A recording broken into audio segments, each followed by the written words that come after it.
हाय। इस वीडियो के अंदर हम ट्रायल बिफोर सेशन कोर्ट को समझेंगे कि जो सेशन कोर्ट होता है उसके सामने कैसे ट्रायल चलता है। अभी तक हमने किस किस का समझ लिया कि मजिस्ट्रेट के सामने वारंट केस का ट्रायल कैसे चलता है और सम्मन केस का ट्रायल कैसे चलता है, और हमने समरी ट्रायल को समझा। अब हम यहाँ पे समझ रहे हैं कि सेशन कोर्ट के सामने कोई ट्रायल कैसे चलता है।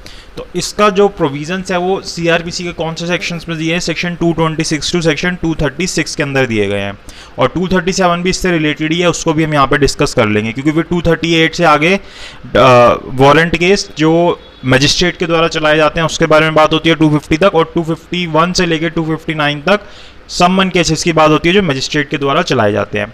अब जो सेशन कोर्ट जब ट्रायल चलाता है तो जैसा हम देखते हैं जब एक प्रोसीजर स्टार्ट होता है किसी ट्रायल का, सबसे पहले जो कोर्ट होता है वो कॉग्निजेंस लेता है। तो जो सेशन कोर्ट होता है उसके पास ये पावर नहीं है कि वो किसी भी केस के अंदर कॉग्निजेंस ले। कॉग्निजेंस हमेशा कौन लेगा? मजिस्ट्रेट लेगा। मजिस्ट्रेट कॉग्निजेंस लेने के बाद सेक्शन 209 के हिसाब से कमिट करता है आगे, अगर वो जो ट्रायल होता है मतलब जिसके अंदर जो ऑफेंस हुआ है उसकी सजा इतनी है कि वो सेशन कोर्ट के द्वारा ट्रायबल होना चाहिए, तो फिर वो सेशन कोर्ट को कमिट करता है उस केस को। लेकिन सिर्फ सेक्शन 199 सब सेक्शन 2 के अंदर जहाँ पे बहुत ही हाई डिग्निटी के लोगों की डिफेमेशन होती है वहाँ पे सेशन कोर्ट जो है कॉग्निजेंस ले सकता है। उसके अलावा कहीं पे भी जो सेशन कोर्ट होता है वो कॉग्निजेंस नहीं ले सकता। उसके अलावा अगर हम देखें जो मजिस्ट्रेट होता है वो सेक्शन 322, 323, 324 उसके हिसाब से भी सेशन कोर्ट के पास केसेस भेज सकता है। अब जो सेशन कोर्ट ट्रायल चलाता है सेम पावर अगर हम देखें सेक्शन 26 के अंदर वो हाई कोर्ट के पास भी होती है कि अगर हाई कोर्ट किसी मैटर का ट्रायल अपने पास चलाए तो वो किस तरीके से चलाएगा जैसे सेशन ट्रायल चलाता है। सेक्शन 474 ये कहता है। अब ऐसा नहीं होता कि हाई कोर्ट किसी चीज़ का ट्रायल चलाए, क्योंकि वो एक तरीके से ज़्यादातर देखा जाए तो अपीलेट कोर्ट के तौर पर ही देखा जाता है, वो ट्रायल अपने पास नहीं चलाता। लेकिन rare of the rarest cases में जहाँ पे उसको ऐसा लगता है, खुद से ऐसा लगता है या स्टेट उसको ऐसा बोलती है और उसको ऐसा एहसास होता है कि इस केस का ट्रायल मुझे चलाना चाहिए, हाई कोर्ट को चलाना चाहिए, तभी वो उसका ट्रायल चलाती है। और किस तरीके से चलाती है? जैसे सेशन कोर्ट के पास ट्रायल चलता है तो सिर्फ वहीं पे तब हाई कोर्ट चलाती है। अब किस तरीके से ट्रायल चलता है हाई कोर्ट के पास सेशन कोर्ट के पास, वो हमारे को कहाँ से शुरुआत होती है? सेक्शन 226 से। तो हम उसको देखते हैं। लेकिन जब ट्रायल स्टार्ट होता है उससे पहले तीन चीज़ें हमें देखनी ज़रूरी है। क्या क्या? एक तो सेक्शन 325 की कंप्लाइंस होनी चाहिए, मतलब कि जो प्रोसिक्यूशन की साइड होगी वो कौन फेस करेगा? पब्लिक प्रोसिक्यूटर करेगा, मतलब कि जो सेक्शन 24 के हिसाब से पब्लिक प्रोसिक्यूटर अपॉइंट होता है वो आएगा। दूसरी बात, जो सेक्शन 303 SCRPC का जो बोलता है और हमारे कॉन्स्टिट्यूशन भी बोलता है कि जो डिफेंडेंट होगा, मतलब कि जो एक्यूज होगा, अगर उसके पास प्रॉपर मींस नहीं है, मतलब वो इस काबिल नहीं है कि वो अपने लिए प्रोसिक्यूटर या एडवोकेट कर पाए, तो उसको स्टेट के एक्सपेंसेस के ऊपर एक एडवोकेट प्रोवाइड कराया जाएगा। जहाँ पे आप देखते होगे जब कोर्ट में जाते होगे, जैसे दिल्ली के अंदर DLS से होता है, ऐसे हर एक स्टेट के अंदर लीगल सर्विस एड होता है कि उनको जहाँ पे पैनल के ऊपर लॉयर्स रखे जाते हैं और वो लॉयर्स प्रोवाइड किए जाते हैं जो भी इंडिजेंट एक्यूज आते हैं जो इस काबिल नहीं होते कि वो फीस देकर अपने लिए एक एडवोकेट को एंगेज कर सके। तो वहाँ पे ये कोर्ट की ड्यूटी बन जाती है कि वो उनके लिए एक एडवोकेट अरेंज करे, और कोर्ट देखता है कि वो एडवोकेट कंपिटेंट एडवोकेट होना चाहिए, उसके पास स्किल्स होने चाहिए। वो जब एंगेज कर रहे होते हैं ना, पैनल के अंदर रख रहे होते हैं, वो उसी वक्त इंटरव्यू वगैरह लेते हैं, तो उस वक्त वो जज कर लेते हैं कि हाँ ये जो एडवोकेट है वो मतलब उसको एक्सपीरियंस है। एडवोकेट तो अब इतनी नॉलेज है तो वो तो होगा ही, लेकिन उसको एक्सपीरियंस है कि वो हाँ इन मैटर्स को डील कर सकता है सेशन कोर्ट के सामने। और इसके अलावा जो सेक्शन 207, 208 है उसकी कंप्लाइंस हुई है या नहीं हुई है, कोर्ट इसको कंफर्म करता है। जो कि कॉपी ऑफ FIR सप्लाई हुई है या नहीं हुई है, पुलिस रिपोर्ट सप्लाई हुई है या नहीं हुई है, डॉक्यूमेंट सप्लाई हुए हैं या नहीं हुए, तो ये सब चीज़ें की जो कंप्लाइंस होती है उनको कंफर्म करता है कोर्ट। जब ये तीनों चीज़ें पूरी हो जाती हैं उसके बाद ही आगे जो सेशन कोर्ट है उसका ट्रायल स्टार्ट होता है। तो सबसे पहले क्या होता है सेक्शन 226 के हिसाब से कि जो प्रोसिक्यूशन होता है वो अपने केस को ओपन करता है कोर्ट के सामने, मतलब कि कोर्ट के सामने अपने सभी फैक्ट्स को एक्सप्लेन करता है कि क्या क्या फैक्ट्स हैं और क्या क्या उसके पास विटनेसेस हैं।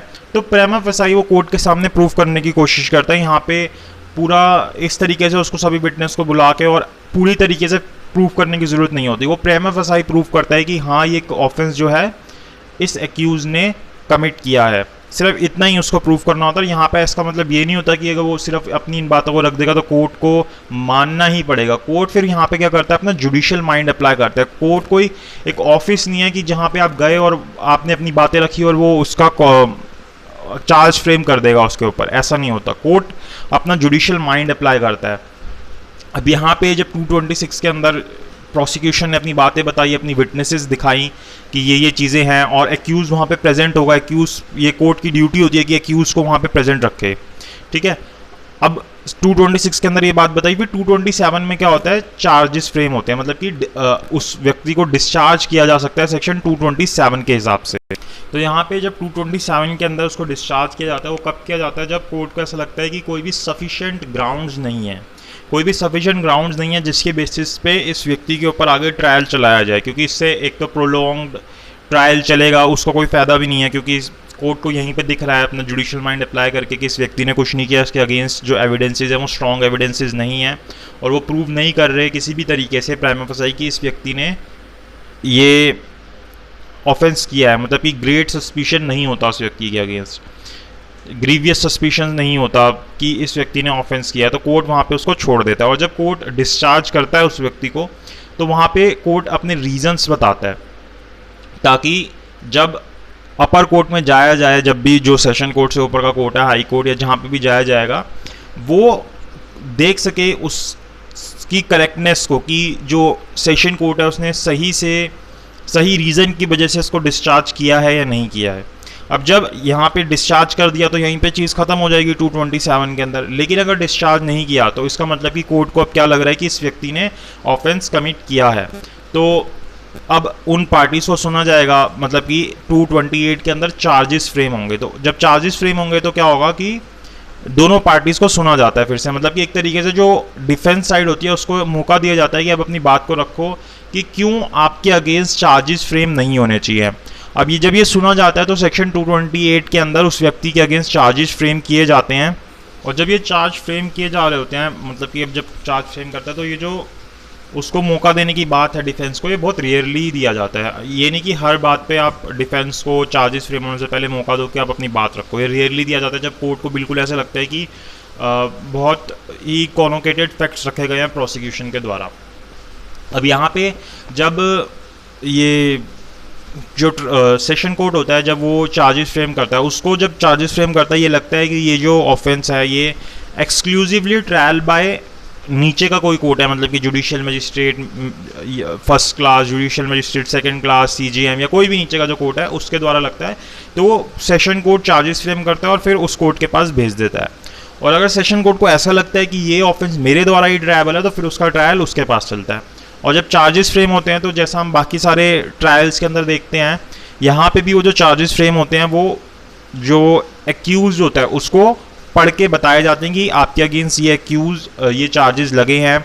और जब जज भी अपने वो चार्जेस लिखता है तो वहाँ पे वो पूरा जो ऑफेंस होता है वो लिखता है। जैसे अगर आईपीसी का कोई ऑफेंस है, अगर उसका कोई नाम है तो वो नाम लिखेगा, और अगर कोई नाम नहीं है तो पूरी उसकी डेफिनेशन लिखेगा।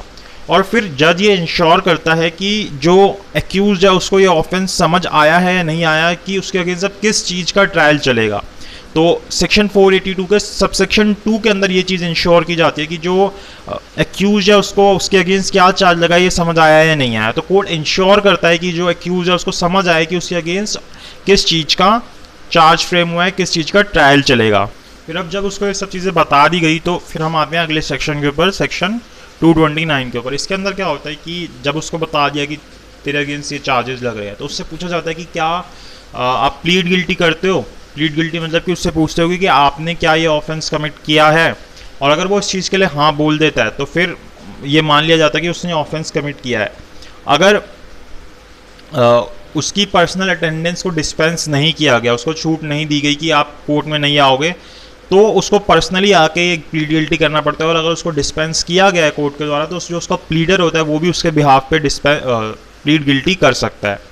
अब जब प्लीड गिल्टी कर दिया जाता है तो कोर्ट को बहुत सी चीज़ें ध्यान में रखनी चाहिए, क्योंकि एक तो उसका जो अपील में जाने का राइट होता है वो ख़त्म हो जाता है सेक्शन 375 के अंदर। और जब कोई व्यक्ति प्लीड गिल्टी करता है तो कोर्ट को इंश्योर करना चाहिए कि उसको सभी चीज़ें पता हैं, क्योंकि कई बार सारे फैक्ट्स मानने के बावजूद भी उसके अगेंस्ट सज़ा नहीं दी जा सकती। तो जो भी उसने प्लीड गिल्टी किया है, जो भी वर्ड्स उसने बोले हैं, उसके एग्जैक्ट वर्ड्स कोर्ट को रिकॉर्ड करने चाहिए, और जिससे कि पता चले कि उसको पता है कि वो क्या कर रहा है। तो जब कोर्ट ऐसा करता है तो वो बहुत सारी चीज़ों को ध्यान में रखता है और उसके बाद उसको यहाँ पे सज़ा देता है, क्योंकि यहाँ पे सज़ा किस तरीके की सज़ा होगी, डेथ पेनल्टी हो सकती है, लाइफ इम्प्रिजमेंट हो सकती है, तो इसलिए यहाँ पे बहुत ज़्यादा ध्यान रखा जाता है। और हो सकता है कि सेक्शन 360 का भी यूज़ किया जाए, वैसे तो ये ग्रीवियस ऑफेंस है तो यहाँ पे नहीं किए जाते। फिर अब ये जब हो जाता है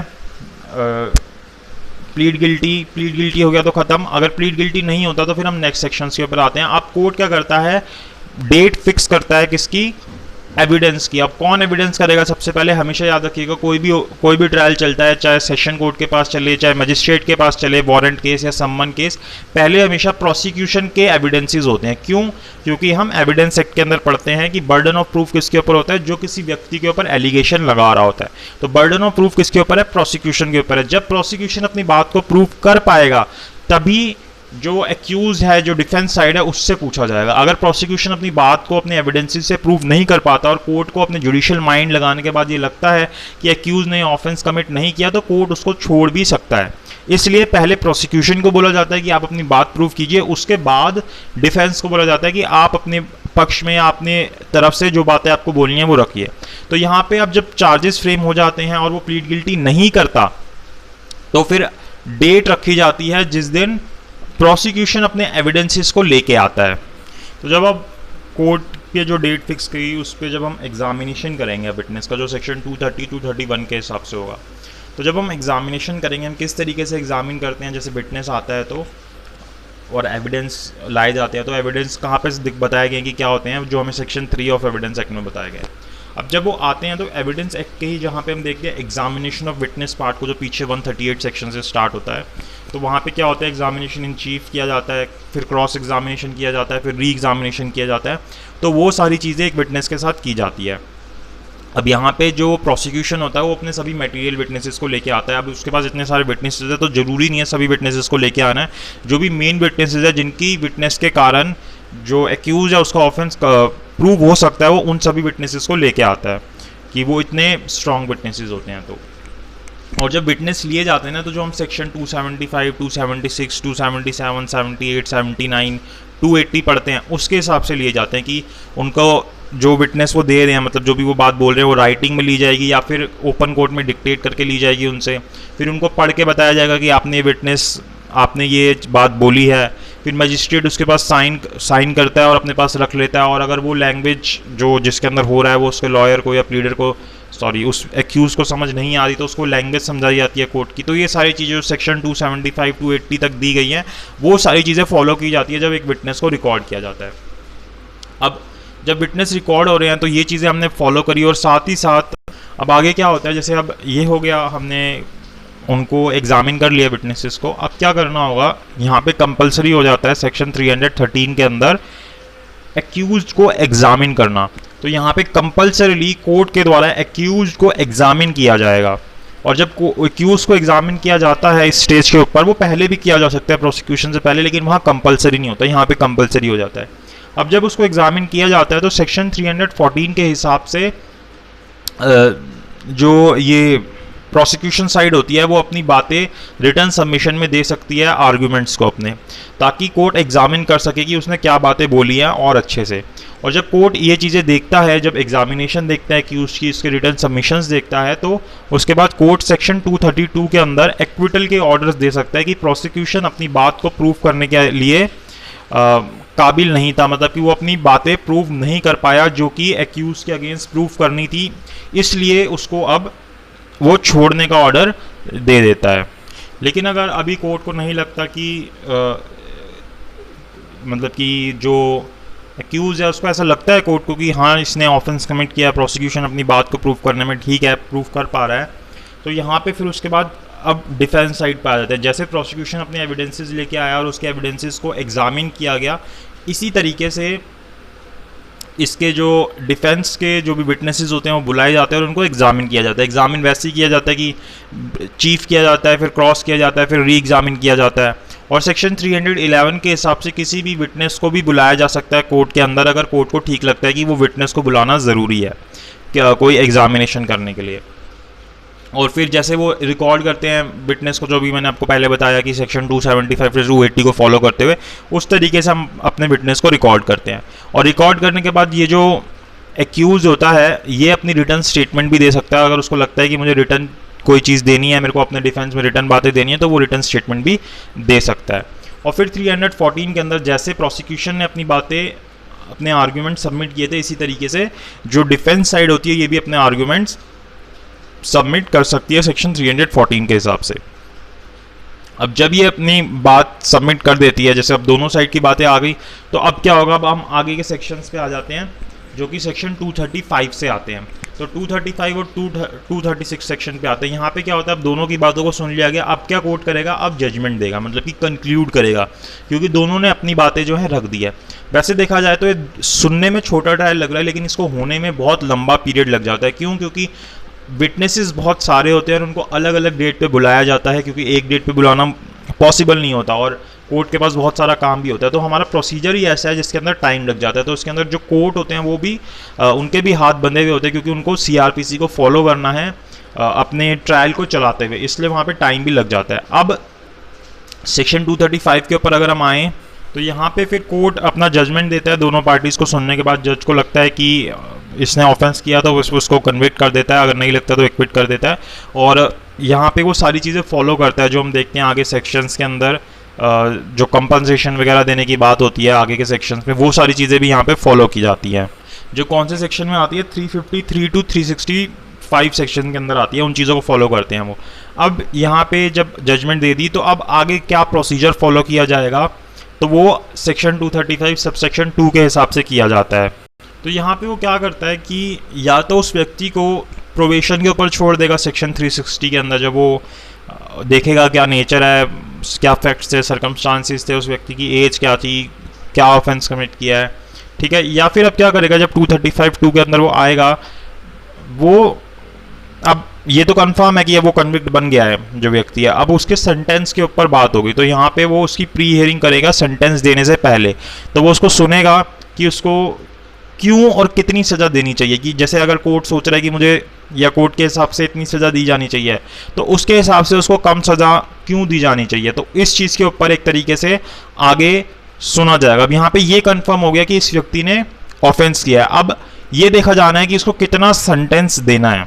और ये जो प्रोविज़न है ना सेक्शन 235 सब सेक्शन 2, ये बहुत ही इंपॉर्टेंट है। इसके बेसिस पे बाद में इसके जो सेंटेंस होता है वो विशेड भी हो सकता है, अगर इसको सही से फॉलो नहीं किया जाएगा, कि उसको सही से नहीं सुना जाएगा। तो जिस दिन सेंटेंस दिया जाता है उसके बाद कुछ टाइम पीरियड दिया जाता है कि वो अपनी बातों को सही से रख पाए, दोनों प्रोसिक्यूशन और डिफेंस भी।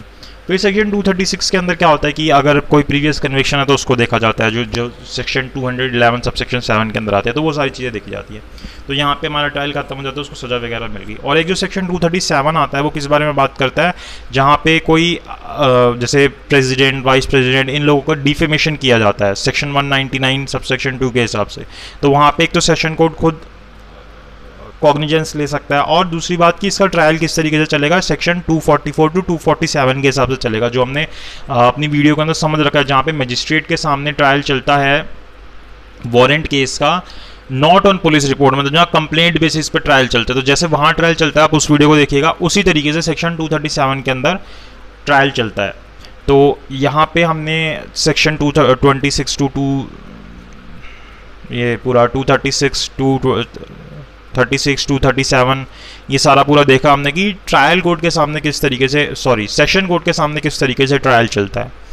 सो आई थिंक आपको ये प्रोसेस समझ आया हो, और अगर आपको समझ आया है तो लाइक कीजिएगा, और जिसको भी समझना हो ये प्रोसेस उसके साथ वीडियो को शेयर ज़रूर कीजिएगा, और चैनल को सब्सक्राइब ज़रूर कीजिएगा। और thank you so much for watching this video.